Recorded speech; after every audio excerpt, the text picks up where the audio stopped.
በቦስኒያ በኦንላይን ሲማግጡ የነበሩ ጥንዶች መጨረሻ አስገራሚ ሆነ። ጥንዶቹ እንግዲህ በትዳር ህይወታቸው ውስጥ የነበረውን ክፍተት ለመሙላት በሚመስል ሁኔታ ማንነታቸውን በመደበቅ በተለያዩ የውሸት ስሞች በኢንተርኔት የፍቅር አጋር ፍለጋ ላይ ተሰማርተው ቆይተዋል። ምን ያህል ቢደባበሩ ነው? የሚገርመው ነገር ግን ሳይታወቃቸው ሁለቱም ፍቅር የጀመሩት እርስ በእርስ ነበር። አየህ፣ ባልና ሚስት ከአንድ ወንዝ ይቀዳሉ ማለት እንዴ! በውሸት ስምም ተገናኙ። የነዚህ ጣፈንታ ይገርማል።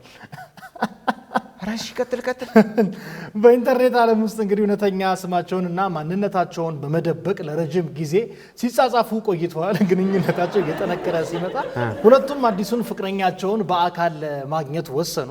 ለመገናኘት ማለት ነው። በተቀጣጠሩበትን ቦታ ሲደርሱ ሁለቱም ሲጠብቁት የነበረው ሰው የገዛ የትዳር አጋራቸው ሆኖ ማግኘታቸው ከፍተኛ ድንጋጤ ውስጥ ገብተው ቀርተዋል ነው የሚለው።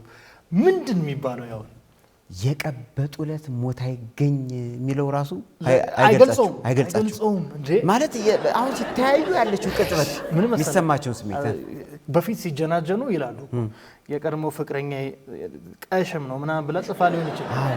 እራሷን ብትሆን የሆነች ማጠገብ ሆዳ ምናት ምናምን ብሎ ሊመልስ ይችላል። ብዙ ነው እንጂ ገመና አድርገው በትዳር የለኝም ብለው ሊሆን ይችላል። ደግሞ አንደኛው እንደዛ ብሎ እንደዛ ነው።